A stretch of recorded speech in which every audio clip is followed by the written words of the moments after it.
Shalom. Ya, apa kabar saudara? Ya, luar biasa, puji Tuhan ya. Terima kasih kepada Pak Paulus yang memberikan saya kesempatan menyampaikan firman Tuhan.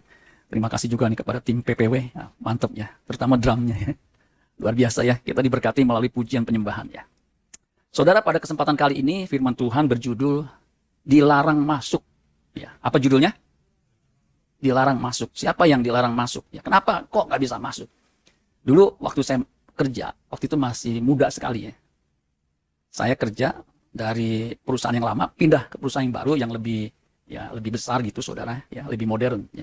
Jadi kalau masuk kantor tuh mesti pakai akses ya. Kalau dulu nggak terlalu ya. Jadi pakai akses, pakai kartu identitas yang bisa masuk ya. Kalau sekarang kan canggih ya, tinggal tap gitu atau pakai retina ya. Nah, ketika saya keluar ada ribut-ribut. Jadi ada bule mau masuk ke kantor saya, ke ruangan di mana saya kerja itu ada satu pintu masuknya. Ternyata bule itu ngotot mau masuk, nggak dikasih masuk sama Sapam. Ya. Kira-kira kenapa Sapam nggak kasih masuk, saudara? Kira-kira kenapa? Dia bilang, no, so. Ya. Si bule ngamuk, saudara. Why? How come? Jadi, si bule ini mau ngotot masuk. Pas saya keluar, ya ampun. Saya bilang, saya bukain, saya masuk ya. Ternyata bule itu, saudara sekalian, itu saya nggak pernah lupa pengalaman seperti itu. Dia itu CEO-nya, dia tuh pimpinan di situ. Si Sapam itu mainnya kurang jauh. Jadi dia nggak kenalin. Sampai sekarang namanya aja saya ingat, udah berapa puluh tahun lalu tuh ya. Tahun saya masukkan di Citibank 89, itu mungkin tahun 90-an ya. Ya. Jadi dia nggak kenal bahwa itu CEO di Citibank, namanya Robert Thornton, dipanggil Bob Thornton. Robert kan Bob. Ya. Jadi saudara sekalian, karena dia tidak mengenal, jadi dia tidak diizinkan masuk. Kalau saya hampir setiap bulan saya minta tanda tangannya beliau untuk dokumen tertentu. Jadi saya tahu saudara sekalian. Nah itu pengalaman yang luar biasa. Ya. Tidak bisa masuk karena tidak diizinkan masuk. Nah firman Tuhan kali ini berjudul dilarang masuk. Siapa yang dilarang masuk? Kenapa nggak bisa masuk? Kalau saudara ketik siapa yang dilarang masuk, keluar tuh. Musa dilarang masuk. Ya, kalau di Google ya, siapa yang dilarang masuk? Nah, itu keluar Musa. Musa gambarnya gini, coba klik ya saudara ya. Nah ini. Jadi ini saya ambil fotonya dari Google itu. Ketika saya mau siapkan, siapa yang dilarang masuk ke Kanaan? Jawabannya siapa? Musa. Kenapa? Musa kok nggak bisa masuk Kanaan? Padahal dia pemimpinnya yang membawa bangsa Israel keluar dari Mesir. Kenapa kok dilarang masuk? Nah ini jadi pelajaran penting saudara. Ya. Jadi sebenarnya perjalanan bangsa Israel keluar dari Mesir menuju Kanaan, itu bukan hanya sekedar perjalanan atau cerita sejarah. Tetapi itu perjalanan iman bangsa Israel yang kita harus contoh. Ya. Jadi perjalanan iman itu sangat penting. Nah perjalanan iman kita itu menuju ke satu tujuan, yaitu keselamatan jiwa. Makanya Petrus, murid Tuhan Yesus berkata begini, karena kamu telah mencapai tujuan imanmu, yaitu keselamatan jiwa. Jadi keselamatan jiwa itu tujuan iman kita, supaya ketika kita hidup di bumi ini, jangan sampai kita nggak masuk surga. Amin saudara sekalian. Nah, Paulus memahami. Ya. Makanya dia tulis tuh, Filipi 3 ayat 14, bahasa Indonesia masa kini, itu sebabnya saya berlari terus menuju tujuan akhir. Untuk mendapatkan kemenangan, yaitu hidup di surga.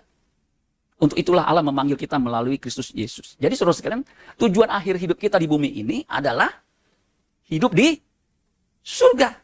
Filipi 3 ayat 14. Ingat, Filipi 3 ayat 14, tujuan akhir hidup kita itu hidup di surga. Makanya hidup di bumi ini hanya sementara. Jangan terlalu betah. Di sini siapa yang betah banget tinggal di bumi? Biasanya tuh orang-orang yang punya duit banyak. Yang uangnya saking banyaknya, 7 turunan, 8 tanjakan, 9 tikungan, 10 sorokan, kagak habis-habis. Itu dia betah, rumahnya bagus. Ya. Mobilnya banyak. Ya. Makanan enak. Ya. Jangan terlalu betah hidup di bumi. Karena pada akhirnya kita akan tinggalkan bumi ini. Amin saudara sekalian? Pada akhirnya semua orang pasti mati. Gak ada yang amin saudara ya. Pada akhirnya semua orang pasti mati. Gak ada yang amin saudara ya. Gak ada yang mau mati nih saudara. Saudara amin gak amin juga mati. Kita nggak tahu mati kita kapan. Kemarin saya baca di mana tuh ya. Jadi ada truk tronton, remnya blong, dia tabrak rumah. Itu 4 orang mati di tempat. Saya lihat, aduh. Pendeta bisa mati nggak? Jangan semangat begitu saudara. Waktu saya ikut PHTS, Pak Paulus tahu ya PHTS, Persekutuan Hamba Tuhan Sehati. Hamba Tuhan ini tayangin pendeta-pendeta yang di mimbar, yang mati. Saya tadinya nggak begitu paham kenapa ditayangin ya. Lagi begini nih, saudara-saudara, blok gitu. mati saudara. Ada yang lagi jalan begini, lagi ngangkat begini, mati. 4. Nah, dia bilang apa? Itu ternyata pendetanya dia ahli jantung, dokter ahli jantung, bahwa pendeta juga bisa mati, dan bisa mati dimanapun, bahkan di mimbar bisa mati. Saya sih nggak mau mati di mimbar ini karena ngerepotin Pak Paulus ya saudara. Nah, jadi kita harus paham nih, jangan sampai kita mati, kita nggak masuk surga. Dilarang masuk surga. Nah, ini kita akan bahas saudara ya. Ulangan pasal 34 ayat 4 sampai 6. Ya. Dikatakan begini, dan berfirmanlah Tuhan kepadanya. Jadi Tuhan, YHWH, Yahweh Adonai, kepada Musa. Jadi ini ulangan 34 ini adalah pasal terakhir mengisahkan Musa. Inilah negeri yang kujanjikan dengan sumpah kepada Abraham, Ishak dan Yakub. Demikian. Perhatikan nih. Kepada keturunanmu lah akan kuberikan negeri itu.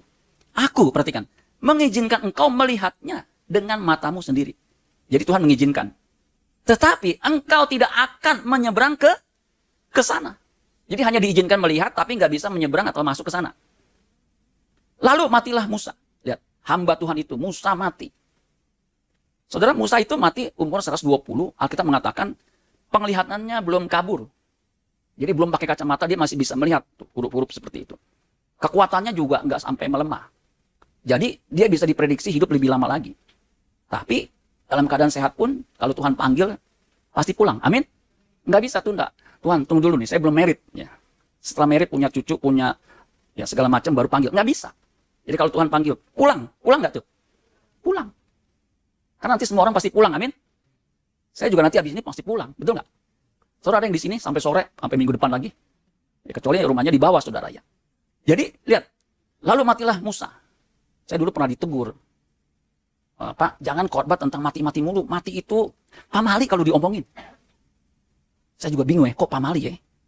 Padahal saya ini ya, hamba Tuhan yang paling sering diminta untuk menguburkan. Jadi saya lebih banyak menggali tentang soal mati-mati.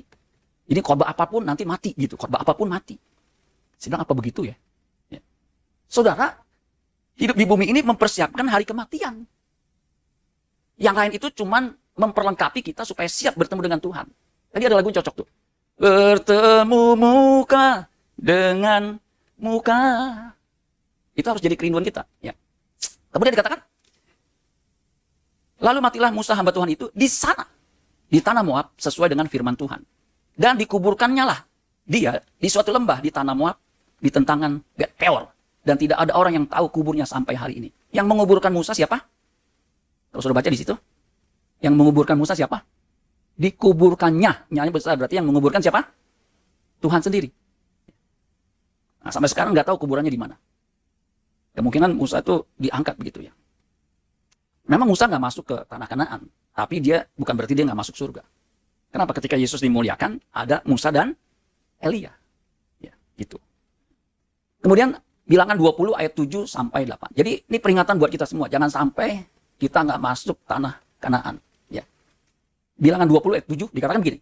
Tuhan berfirman kepada Musa, ambillah tongkatmu itu. Dan engkau dan Harun kakakmu harus menyuruh umat itu berkumpul. Nah ini penyebab kenapa Musa nggak bisa masuk. Tuhan melarang. Nah perhatikan nih. Ini kita harus perhatikan baik-baik perintah Tuhan itu. Ya. Saya berusaha khotbah itu secara sistematis. Pembukaan, kemudian logikanya begitu ya.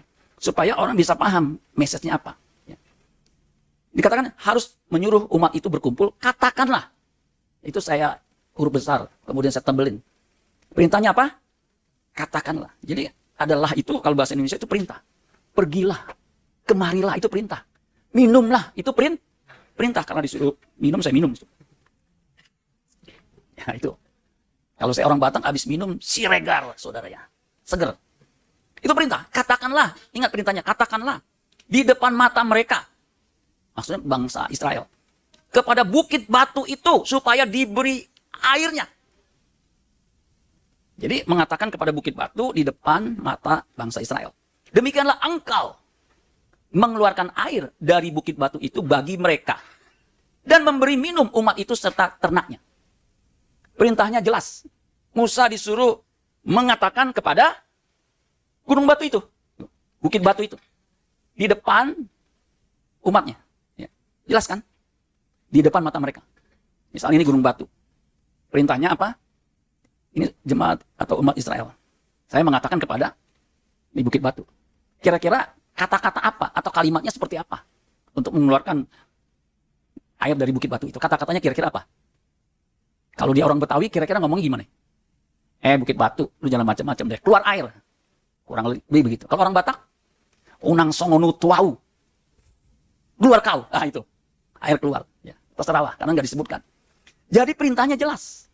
Amin, saudara sekalian. Ya, jadi Tuhan menyuruh mengatakan. Jadi perintah Tuhan ini jelas dan tegas. Kalau kita belajar Alkitab, Alkitab tuh nggak ambigu. Jelas, nggak boleh. Boleh. Nggak boleh. Jadi jangan dipelintir-pelintir. Ada yang memelintir, perkawinan kedua boleh, asal bahagia dengan istri kedua. Nggak bisa. Ya. Jadikan aku yang kedua. Nggak bisa, lu jangan mau yang kedua. Ya. Itu jelas. Ya. Nah, saudara perhatikan, disuruh mengatakan, memang pengalaman sebelumnya, Tuhan menyuruh Musa memukul batu. Dan batu itu mengeluarkan air. Dipukul berapa kali? Sekali. Ya. Nah, apa yang terjadi terus kan? Coba kita lihat ayat 9. Lalu, ayat 9, tolong dibantu. Lalu Musa mengambil tongkat itu dari hadapan Tuhan. Dia bawa tongkat. Seperti yang diperintahkannya kepadanya. Ketika Musa dan Harun telah mengumpulkan jemaah itu di depan bukit batu itu. Bukit batu.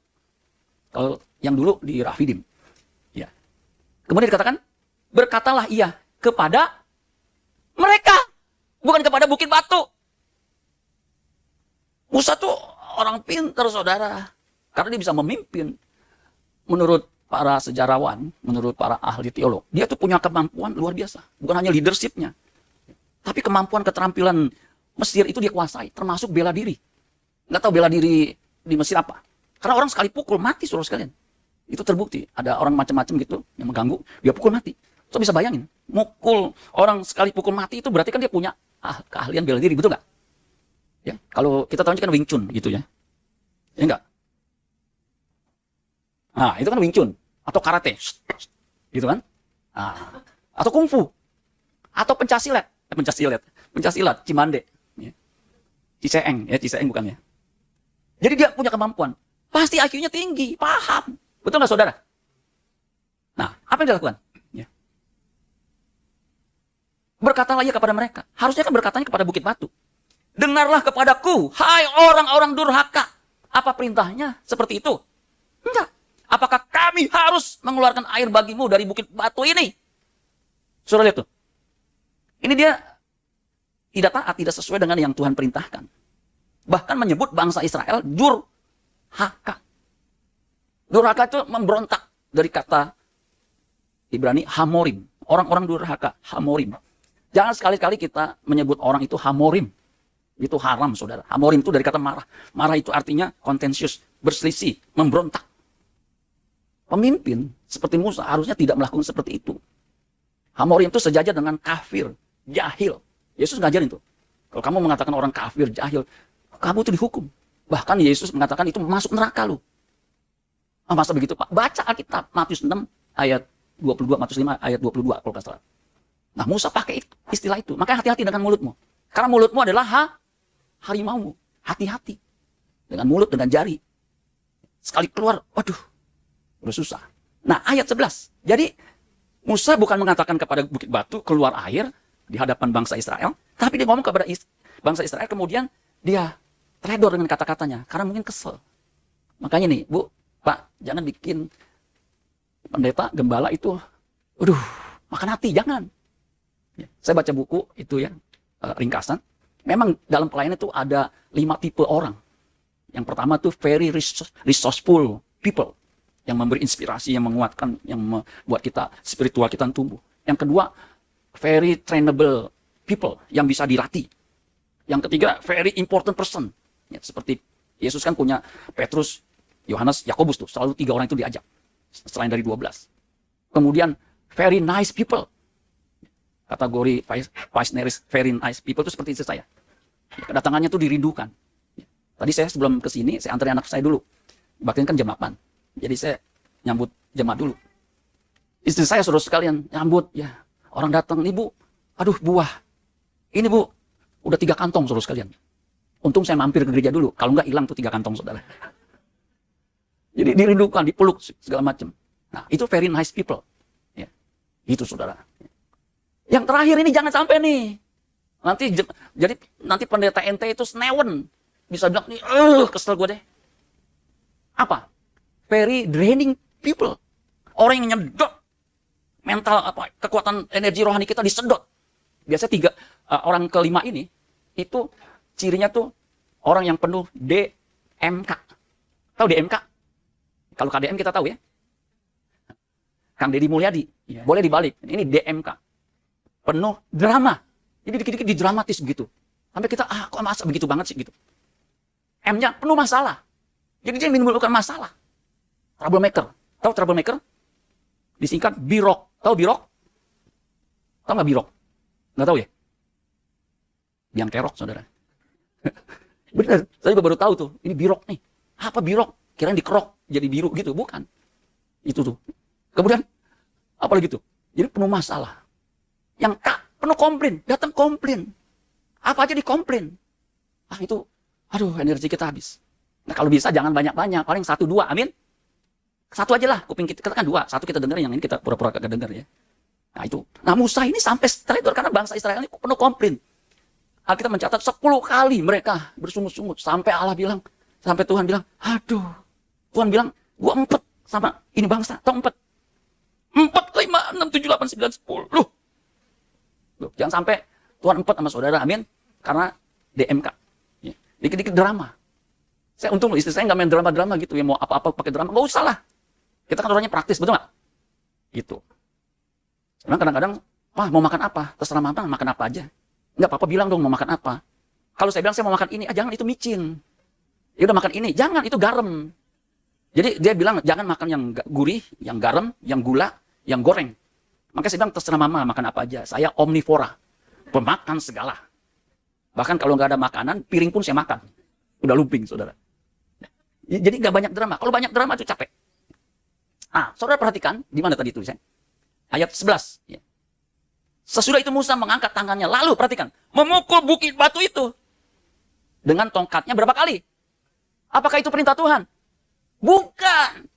Sampai 2 kali. Maka keluarlah banyak air. Sehingga umat itu dan ternak mereka dapat minum.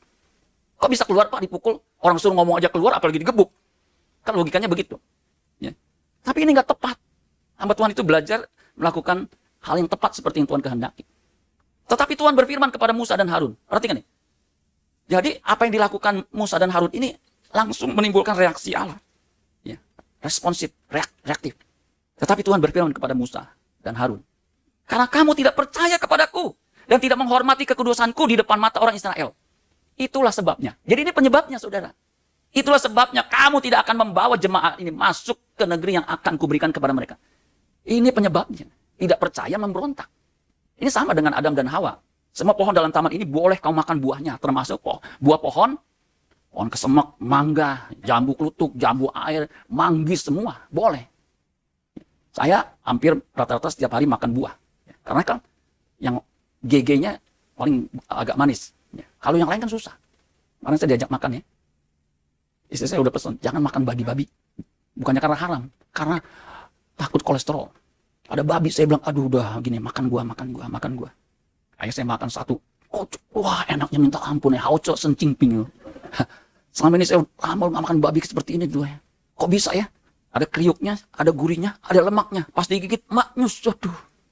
Saya lihat 2 kali dia udah gini lagi. Enggak deh, nehisi milikete, ingat pesan istri. Jadi saudara sekalian, jangan sampai kita tidak taat. Amin saudara sekalian. Sebab nanti yang kena kita juga. Kalau suami udah dibilangin jangan merokok, jangan vape. Ada jemaatnya diskusi sama saya, vape itu nggak apa-apa Pak, nggak ada masalah. Dia praktekin, ambil IQOS-nya, dia sedot di depan saya di kantor Pak Paulus tahu kantor, dia gini. Bapak lihat nggak asapnya? Lihat. Bapak rasa nggak baunya? Enggak. Bapak hirup ada asapnya masuk ke Bapak? Enggak. Aman. Dia bukain, nih lihat. Hasilnya tinggal 1 logam dikit. Jadi aman Pak. Saya manggut-manggut aja. Apa lu kate deh. Terus tahu nggak? Vape itu lebih bahaya daripada rokok. Yang setuju katakan amin. Jangan amin-amin aja. Ampun, jangan sampai dah. Karena dia masuk memang nggak kerasa. Justru yang nggak kerasa itu bahaya. Itu bisa masuk ke pembuluh darah jantung. Tuh. Nanti kalau vape kebanyakan kelamaan, itu jantung udah kayak bubur nanti. Mau dioperasi kagak bisa, dia hidup sakit, nanti paling nganggap gini. Jantung tuh penting. Ini kalau dia bergerak dikit, N2, N1, N2, N3, nggak bisa encok, langsung N hidupnya. Itu. Jangan sampai saudara nggak taat. Amin saudara. Di sini bapak-bapak atau ibu-ibu siapa yang ngerokok, jangan angkat tangan. Nanti kalau angkat tangan kita bilang salibkan dia, salibkan dia. Jangan sampai merokok. Amin saudara. Biasanya tuh yang pria. Jadi sebelum masuk ke gereja dia ngepul dulu. Ya, gitu saudara. Di sini nggak ada yang ngepul dulu ya. Ya nggak ada yang ketahuan saudara ya. Nah, bilangan 14 ayat 26 sampai 30.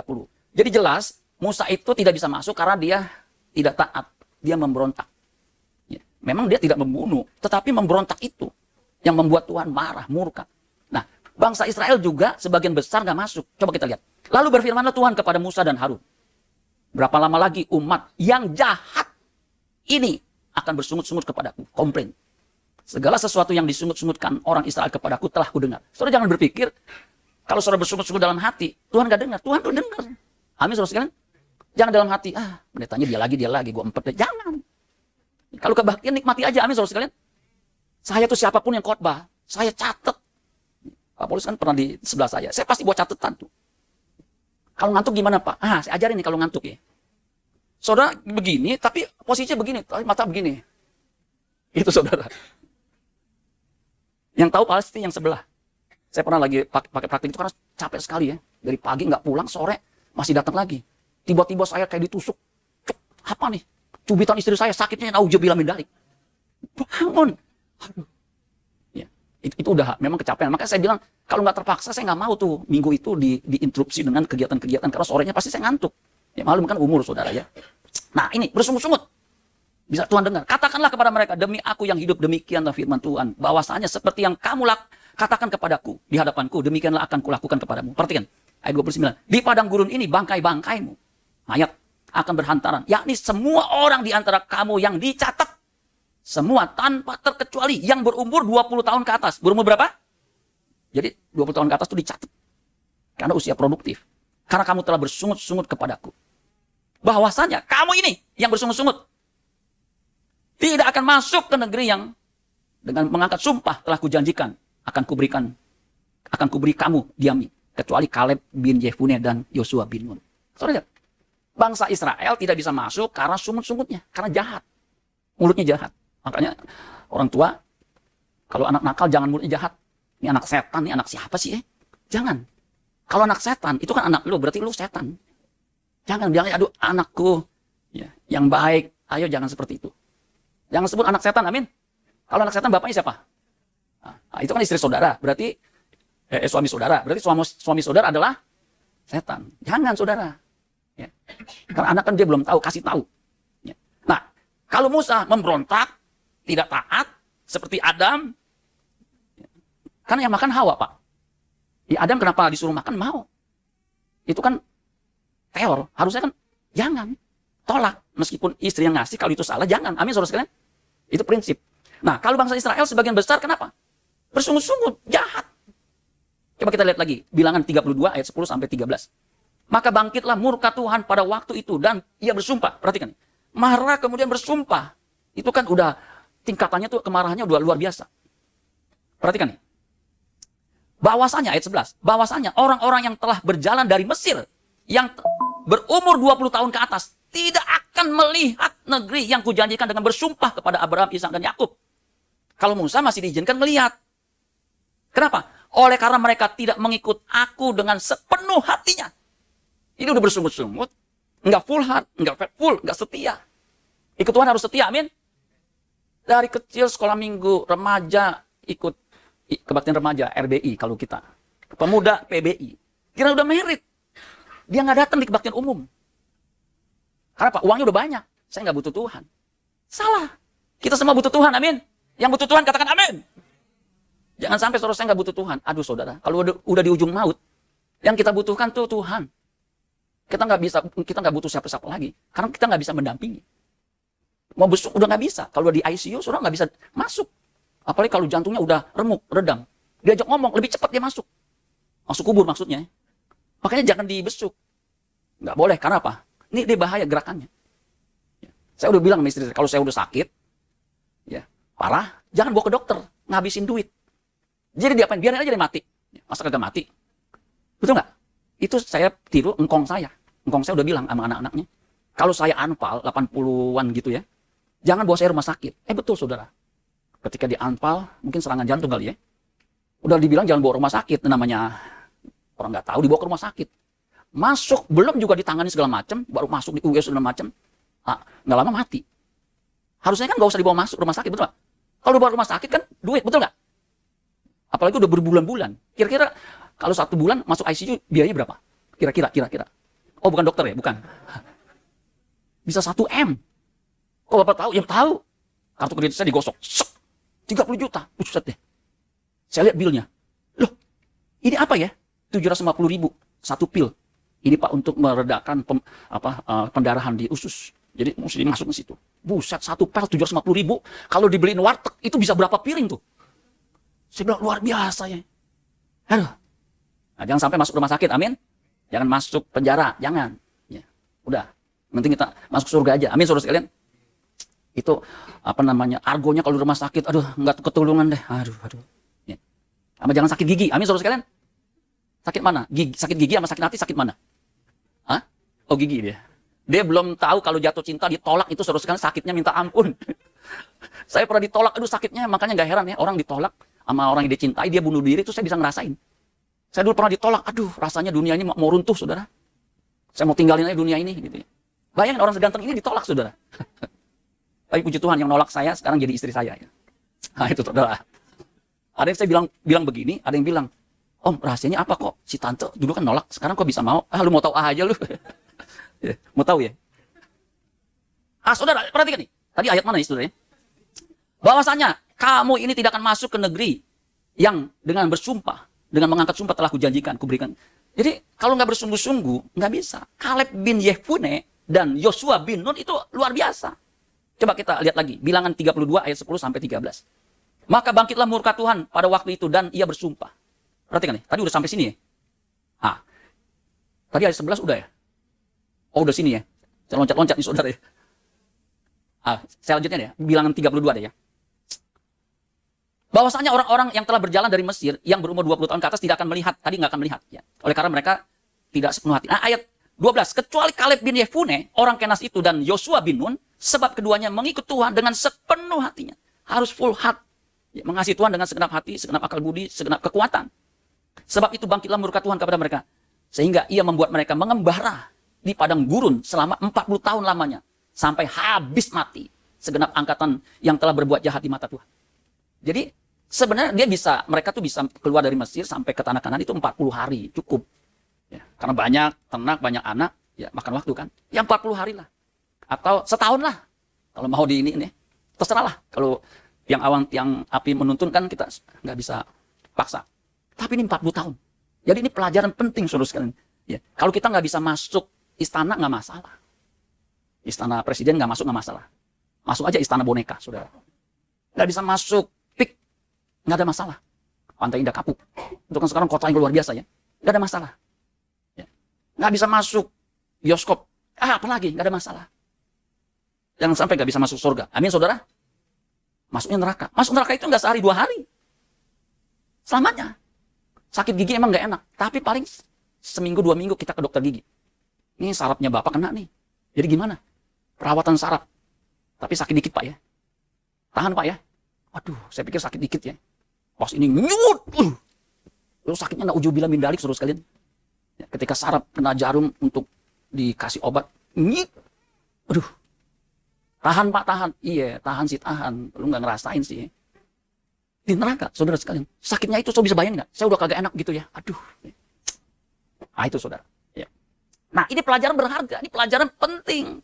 Kalau saudara nggak bisa matematika, mungkin ya susah juga ya. Sebodoh-bodohnya kita harus bisa bagi kurang tambah. Amin saudara sekalian. Matematika harus bisa lah. Kalau nggak, susah. Emang matematika makin tekun, makin tidak karuan. Matematika namanya ya. Tapi pelajaran ini, jangan sampai kita nggak ikutin. Jangan sampai kita dapat F, jangan. Yang lain bolehlah pelajaran. Saya kebetulan kuat di matematika. Di ijazah SMP matematika, saya 10. Nggak percaya Pak, nanti lihat ijazah saya. Tapi itu nggak penting. Saya dapat 4 Pak, nggak masalah. Cuman kagak naik aja saudara ya. Saya nilai 10 buat apa?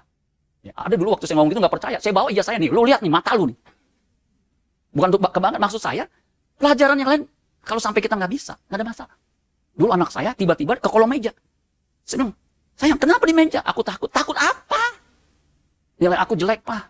Matematikaku jelek. Berapa? 4. Uset deh. Bapaknya ijazah 10, ini 4. Saya mau marah, saya ingat kan? Kesian. Saya tanya, yang dapat 4, selain kamu siapa aja? Banyak Pak. Oh banyak, ya berarti banyak goblok, nggak apa-apa. Saya hibur, nggak apa-apa sayang. Itu pelajaran nggak ada masalah. Amin. Tapi jangan sampai saudara, anak saudara merah semua, nggak ada birunya. Bilang, Bapak Pendeta Cecep bilang nggak masalah. Rapot lu kebakaran, yang penting lu masuk surga. Ya jangan juga saudara. Harus belajar, amin. Itu tanggung jawab kita. Nah, pelajarannya apa? Saudara lihat nih. 1 Korintus 10 ayat 5. Tetapi sungguh pun demikian, Allah tidak berkenan kepada bagian yang terbesar dari mereka. Bangsa Israel nih. Karena mereka ditewaskan di padang gurun. Yang itu. Semua jadi bangkai. Semuanya ini telah terjadi sebagai contoh. Katakan sebagai contoh. Yang kencang saudara. Sebagai contoh. 2 kali itu berarti mantap. Contoh. Bagi siapa? Bagi kita. Untuk memperingatkan kita. Supaya jangan kita menginginkan hal-hal yang jahat. Seperti yang telah mereka perbuat. Jangan. Ini pelajaran nih. Kalau Rick Warren bilang, pengalaman yang baik. Kalau pengalaman buruk itu. Biar orang lain yang mengalami. Maksudnya bukannya kita yang ngalami. Kalau kita ngalami, ya, itu kesian. Ya. Tapi kita ambil pelajarannya. Supaya kita jangan melakukan itu. Nah ini maksudnya begitu. Dan supaya jangan kita menjadi penyembah berhala. Kalau orang udah menyembah berhala itu pasti jahat.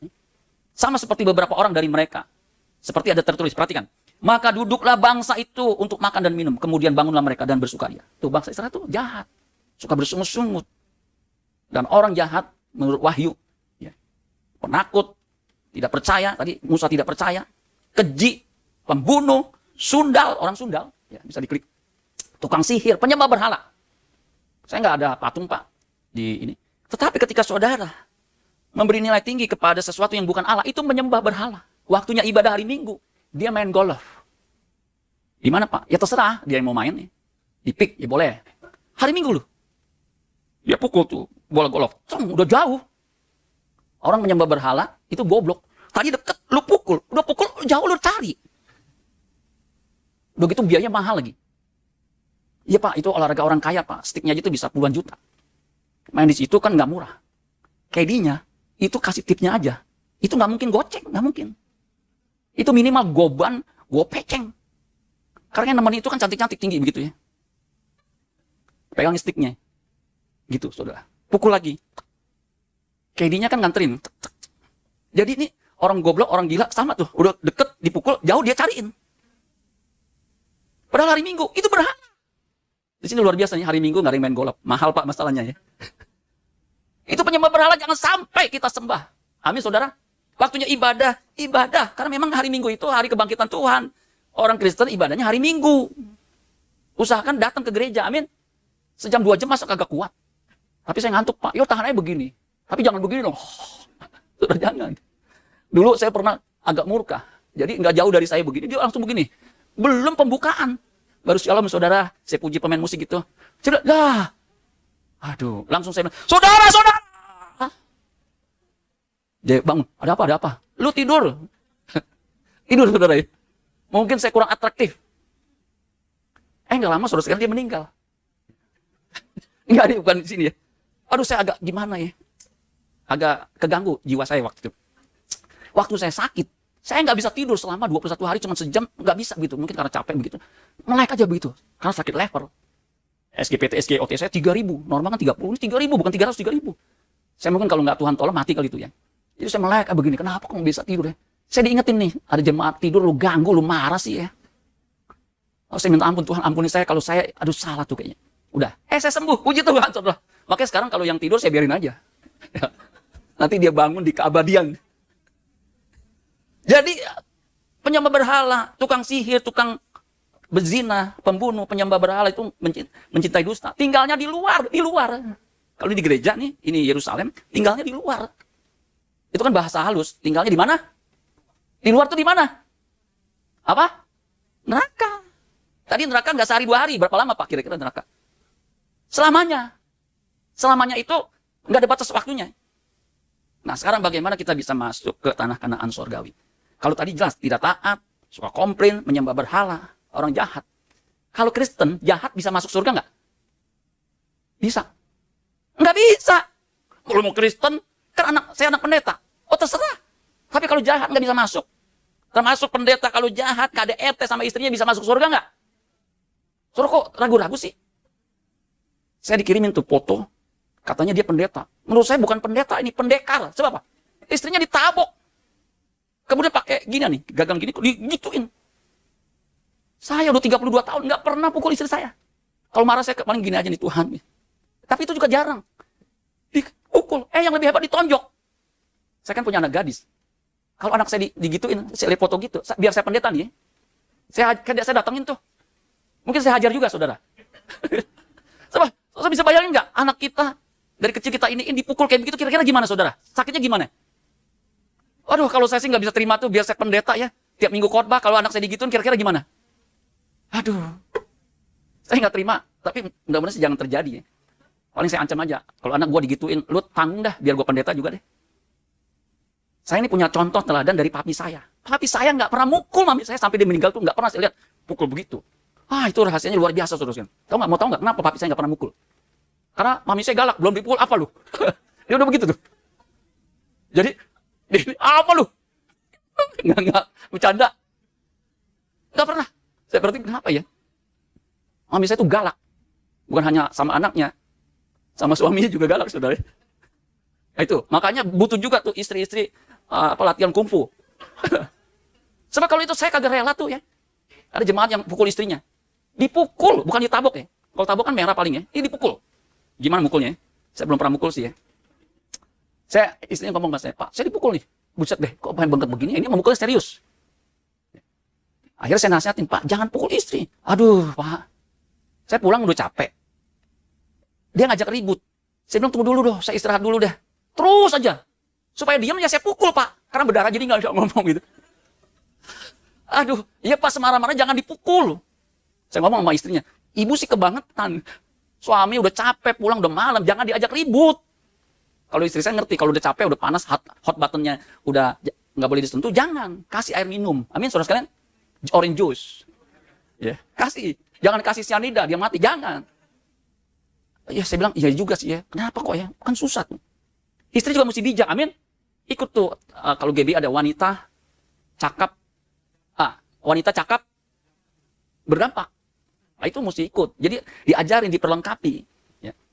Ingat, suami jangan, Pak, jangan duduknya. Jangan pukul istri, amin. Ya.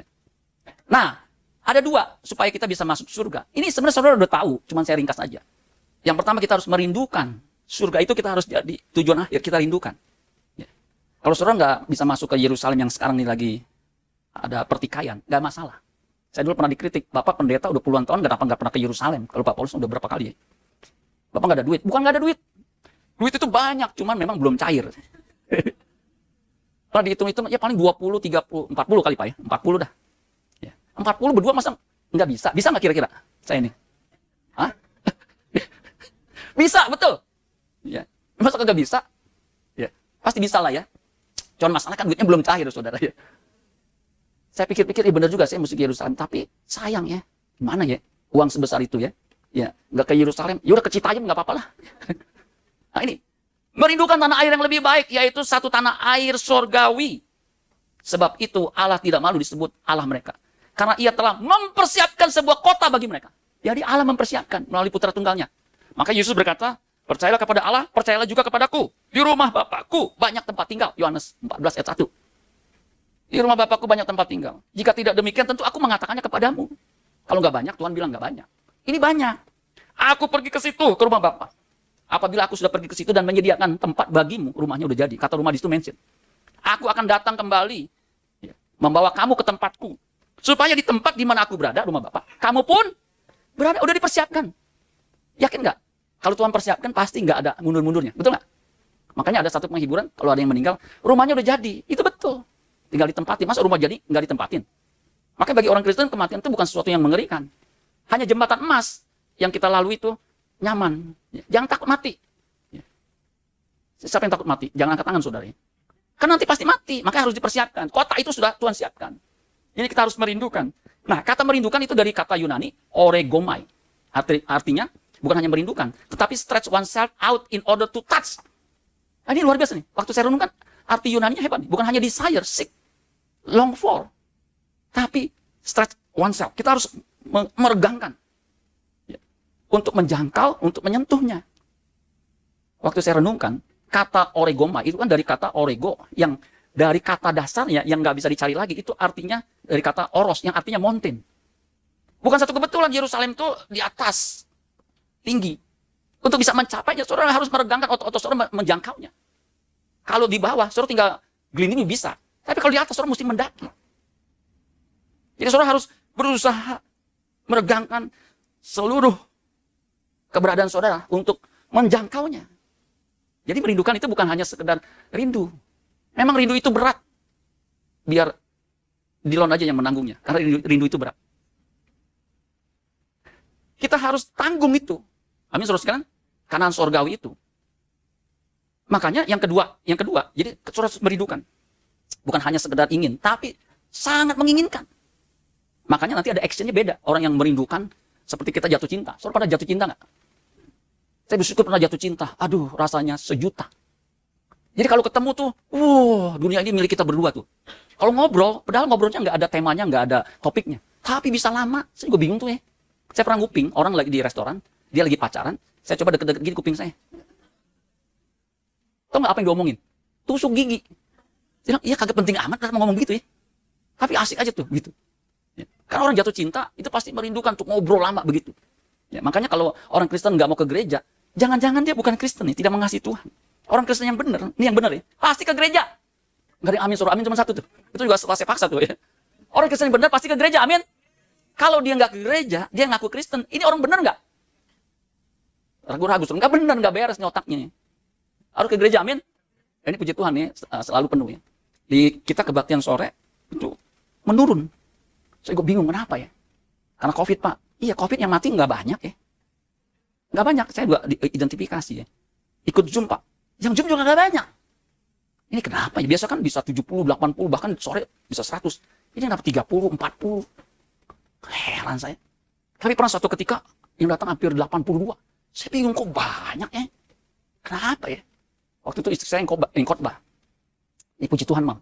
Ini mungkin daya tariknya kamu. Bukan, Pak. Apaan? Ada hoka bento. Loh, kok bisa bocor? Kan kita nggak ngomong-ngomong. Ayo hadirilah. Lim Ivenina Natasi akan khotbah. Bawa hoka bento. Kan kita nggak umumin. Ya, kayak lu nggak tahu aja jemaat kupingnya di mana-mana. Saya bilang, jangan-jangan nih musinya hoka bento hari ini, minggu depan, Kentucky, minggu depan lagi, apa tuh, segala macam. Ya kayak gitu, bangkrut tuh gereja, saudara ya. Jangan, kita harus setia, amin. Yang terakhir, udah habis Pak waktunya ya. Yang terakhir ya, harus lahir baru. Ini kudu panjang penjelasnya, tapi singkat aja. Ya, ini slide terakhir ya, saudara ya. Nanti yang lainnya, saudara nanti lihat sendiri ya. Yesus menjawab katanya, aku berkata kepadamu, sesungguhnya tidak seorang pun, jika seorang tidak dilahirkan kembali, perhatikan, sesungguhnya jika seorang tidak dilahirkan kembali, lahir baru, ia tidak dapat melihat kerajaan Allah. Kalau Musa memberontak, nggak bisa melihat. Bisa melihat, tapi nggak bisa masuk. Kita, umat perjanjian baru, kalau tidak lahir kembali, tidak dapat melihat. Jadi kalau nggak lahir baru, boro-boro masuk, lihat aja nggak bisa. Kata Nikodemus kepadanya, bagaimanakah mungkin seorang dilahirkan kalau ia sudah tua? Yesus ini bicara secara rohani. Nikodemus menangkapnya sebagai jasmani. Dapatkah ia masuk kembali ke dalam rahim ibunya dan dilahirkan lagi? Nggak mungkin. Jawab Yesus, aku berkata kepadamu. Kalau ada kalimat, aku berkata kepadamu, sesungguhnya. Perhatikan, ini pasti penting.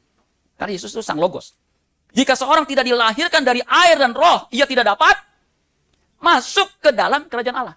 Jadi untuk masuk ke dalam kerajaan Allah, kerajaan surga, harus lahir baru. Lahir kembali, lahir dari Allah.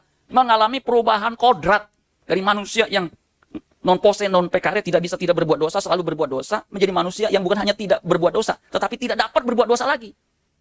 1 Yohanes 3 ayat 9, itu orang yang lahir dari Allah, ada benih ilahi. Dia bukan hanya nggak bisa berbuat dosa, dia bukan hanya tidak berbuat dosa, tapi tidak dapat berbuat dosa lagi. Jadi perubahan. Maka jadi Kristen itu, ibadah itu sebenarnya sesungguhnya perubahan. Dan untuk bisa berubah, itu butuh perjuangan. Masuk melalui pintu yang sesak itu, berubah. Nggak mudah. Ketika Yesus ditanya di Lukas 13, Tuhan sedikit saja kalau orang diselamatkan? Itu kan pertanyaan tertutup, dikit atau banyak? Kalau dikit, bilang dikit. Kalau banyak, bilang banyak. Apa jawab Yesus di ayat 24? Lukas 13. Berjuanglah, masuklah melalui pintu yang sesak itu. Banyak orang berusaha tapi tidak dapat.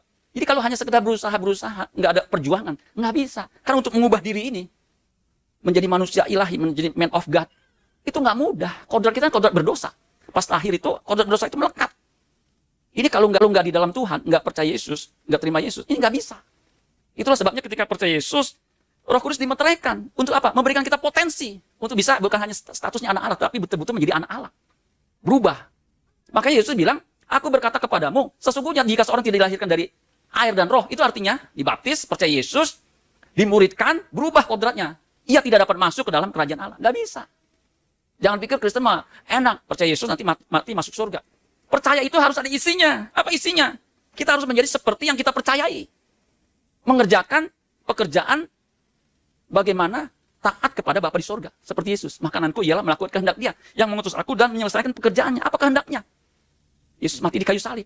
Sama seperti anak manusia datang bukan untuk dilayani, melainkan untuk melayani. Dan memberikan nyawanya menjadi tebusan bagi banyak orang. Itu. Karena misi Yesus, Yohanes pasal 6 ayat 38, aku telah turun dari surga bukan untuk melakukan kehendakku, melainkan kehendak Dia yang mengutus aku. Nah bagi kita, kehendak Bapa itu apa? Yohanes pasal 6 ayat 28. Pekerjaan apa yang dikehendaki Allah untuk kami lakukan? Orang nanya kepada Yesus. Yesus jawab ayat 29, Yohanes pasal 6. Inilah kehendak Allah. Hendaklah kamu percaya kepada Dia yang telah diutus Allah. Yang telah diutus Allah itu siapa? Yang telah diutus Allah itu siapa? Yang telah diutus Allah itu siapa? Yesus. Jadi percaya Yesus ada isinya. Menjadi seperti yang kita percaya Yesus. Amin, saudara sekalian. Makanya menjadi Kristen beribadah harus makin hari makin seperti Yesus. Kalau makin hari makin jahat seperti iblis, jangan-jangan bukan anak Allah, tapi anak setan. Jangan sampai seperti itu, saudara. Tadi kan saya sudah katakan berkali-kali, orang jahat tidak akan masuk dalam kerajaan surga. Makanya harus dilahirkan kembali. Ayat 6. Apa yang dilahirkan dari daging adalah daging. Dan apa yang dilahirkan dari roh adalah roh. Jadi saudara, udah memulai dengan roh, harus mengakhiri dengan roh. Jangan mengakhiri dengan daging. Janganlah engkau heran. Ini nggak usah heran. Karena aku berkata kepadamu, kamu apa? Harus. Kudu, wajib. Dilahirkan kembali. Jadi untuk berubah menjadi seperti Kristus, itu bukan pilihan lagi, tapi kewajiban. Yang memang kita harus lakukan. No choice. Kalau kita mau masuk surga, bukan hanya sekedar merindukan. Hidup kita harus berubah. Biarlah kiranya kita mengerti bahwa kita dipanggil, kita ditentukan untuk bisa berubah menjadi seperti Kristus. Itulah sebabnya saudara sekalian kita diajar, dimuridkan. Supaya karakter kita yang jahat, yang buruk itu ditinggalkan. Itulah disebut dengan pertobatan. Bukan hanya sekedar di mulut, tapi proses yang kita harus jalani. Amin buat firman Tuhan. Tepuk tangan buat Tuhan Yesus. Saya undang kita bangkit.